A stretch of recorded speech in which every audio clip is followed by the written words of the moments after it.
Hi guys, we're going to leave the 1950s behind. We're going to enter into the 1960s. This begins with an election between Richard Milhous Nixon and John Fitzgerald Kennedy. Kennedy is going to position himself as the young, new, vibrant candidate against the old administration because Nixon had been Eisenhower's vice president. In reality, these guys were very close in age, so it was a little bit disingenuous, that particular positioning, but it worked. It worked because the 1960s are going to be a new frontier, which, by the way, was the name of JFK's both domestic policy and foreign affairs policy, the new frontier. One thing that's really historic about the election in 1960 is there was an invention, the television. People have the television because of the great expansion of wealth that took place in a lot of living rooms, and we're going to have the first presidential debate on TV. So this is going to work to Kennedy's favor because Nixon is not going to look good during the debate, and this is for a variety of reasons. Number one, he had something called a 50-state strategy. What does that mean? Nixon was really working hard to go to every state in the union and try to make his case for why people should vote for him. Kennedy, on the other hand, had a swing state strategy, which means he only went to the states that he thought he could persuade. It's like Texas is a very Republican state. So in the last election, which took place in 2016, Hillary Clinton only spent time in Austin to raise money. She didn't go around trying to persuade people to vote for her. And in California, it's the same thing for Donald Trump. California is a very democratic state, so if Donald Trump went to California at all, it was to raise money in some very small Republican enclaves like around Orange County. He didn't expect to be able to win California, so he didn't spend time there. So a swing state strategy is when you go to the purple states, so to speak, and try to get those in your column, and you leave the blue states or the red states wherever they already are. So as a result of this, Kennedy is going to be more rested than Nixon. And Nixon was actually campaigning the day of the presidential debate. And that was bad for him because he had this weird thing that used to happen to him. He had like the worst 5 o'clock shadow. He had to shave multiple times a day, and he didn't have time to shave. So they put some bad makeup over his whiskers, and it made him look kind of gaunt. And he was kind of sick anyway. And JFK comes out, and he looks all tanned and like he should be in GQ or something. So that's going to work to his benefit. Now, I wish to say that optics don't matter in politics, but they do. For a project that I did to present at a conference not too long ago, I went and I asked people what they thought about various elections, and one lady that I interviewed said that the first Democrat she'd ever voted for was Kennedy, and I asked, well, why? And she said, well, because Nixon was sweaty. Okay, I'm not necessarily sure that's the best reason to vote for the leader of the free world, whether or not he looks fresh. But, you know, if we're going to be honest, people do vote for things like that. And so the optics really matter. And if you watch this debate on television, you tended to think Kennedy did better. If you listen to it on the radio, there was actually a slight edge for Nixon. Now, there's some other things that matter in this time period that take place during this election. Kennedy is going to position himself as more of a civil rights candidate because he's going to really need the black vote, just like Truman needed the black vote. And this is also going to be mildly ironic because Nixon had a better civil rights record than Kennedy had. What? Well, Kennedy voted against the 1957 Civil Rights Act, which was an Eisenhower initiative, right? Supported by the Eisenhower administration. Well, ask yourself, the fact that Kennedy voted against the first major civil rights legislation since Reconstruction, did that make him a racist? Is anything ever that simple? I would argue no. So then you got to ask yourself, why did he vote against the 1957 Civil Rights Act? And there are a variety of reasons. One, he's a senator from Massachusetts. Is there a large black constituency there? No. So there's not a constituency to punish him for his voting against 1957. He has presidential ambitions. What Democrats love segregation? Oh, those Democrats in the South, right?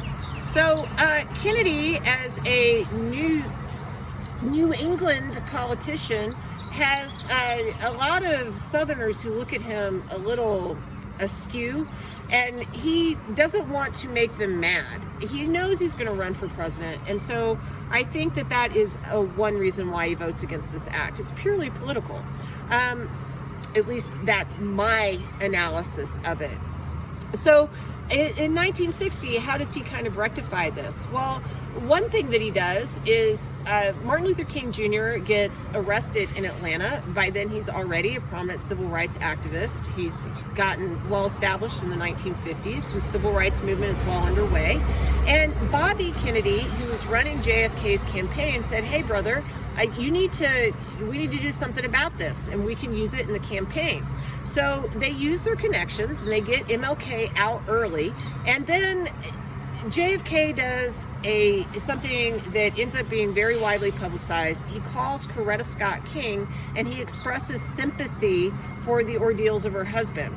Now, this is just a symbolic act, but it's kind of like when Eleanor Roosevelt supported Marian Anderson's concert on the Lincoln Memorial. This symbolic act tells a community that they're cared about and it matters to them. So that helps JFK, and Nixon didn't call Coretta Scott King, so that was a ding against him, even though he had actually supported the 1957 Civil Rights Act. So the election is going to be exceptionally close. It's one of the closest in U.S. history. And while JFK ekes out the popular vote doesn't really matter. He wins the Electoral College on some swing states that, like, the votes in those states were super close and are sometimes viewed as controversial, but it doesn't matter. Guy wins the Electoral College. He takes and by a little bit, the popular vote. He takes the White House, and we're going to enter into the new frontier. So he's going to be this great civil rights president, right? Well, not really. He acts a lot like Eisenhower did. I mean, if you think that Eisenhower did a lot of good things for civil rights, you can look and see some of the same stuff going on in the Kennedy administration. If you think that Eisenhower wasn't vocal enough about civil rights, well, you probably say, well, neither was Kennedy. He will do things like support James Meredith, integrating the University of Mississippi. He will go against George Wallace, one of the, gosh, I wish I had time to talk to you about him, but one of the biggest segregationist in U.S. history, who will later get elected in Alabama with the black vote, which is like a fascinating political history to look at. But George Wallace in the 1960s is going to be segregation now, segregation tomorrow, segregation forever. And he's quite a character, and JFK will kind of push him out of the schoolhouse door so that the University of Alabama can be integrated. So these things are good, but he doesn't make a big show of talking about civil rights. In fact, he's pretty uncomfortable about them, and he really cares a lot about foreign affairs. The Cold War is raging. He's got to face things like the Cuban Missile Crisis, the Berlin crisis, where the Berlin Wall is going to be erected. His hand is going to be pushed in 1963 in Birmingham, and that is because there is going to be an apex. The civil rights movement was losing steam, but Martin Luther King is going to meet up with activists who already existed in Birmingham, men like Fred Shuttlesworth, who were pushing against a very, very entrenched KKK establishment. Birmingham was called Bombingham because their houses were actually blown up. It was just crazy. This is where a church is going to be blown up, though after this particular event, and several young girls are going to be murdered in Birmingham. But anyway, in 1963, Martin Luther King goes and he's engaged in a civil rights march there. He is arrested, he's put into jail, and he writes the letter from Birmingham jail, which is one of the most beautifully written pieces of political argumentation ever. And it's something very much worth your time. Go and read it. In this, Martin Luther King is going to point to the American ideals and say, look, guys, you got all the ideas right. You got to live up to that, right? You've got to be the thing that you say you are. And this is his moment. This is his shining moment, in my opinion. Before the March on Washington and the I Have a Dream speech and all of that, it's the letter from Birmingham jail. But something happens after that. You have something called the Children's Crusade, where children actually skip school and they go and they march in Birmingham, and a guy named Bull Connor, who was the public safety commissioner, is going to meet them with fire hoses and German shepherds, and photographers will chronicle this, and it will be all over the news. And JFK is going to have to reckon with that. Now, just like I believe Eisenhower was personally horrified by what happens with the Little Rock Nine, I think JFK was. Now, for both of these presidents, you need to know that there were Cold War politics involved as well. You know who also published all those photos? The Soviet Union. They're like, look, you guys think America is good? No, look at how it treats its people. In either case, you could say that Eisenhower or Kennedy wanted to go against Soviet propaganda about, and the propaganda was based on reality, about this hierarchical race caste system in the US, which was not good, to promote communism. But again, I think both of them also were working out of principle. JFK makes a speech to the country and says, look, we got to change this.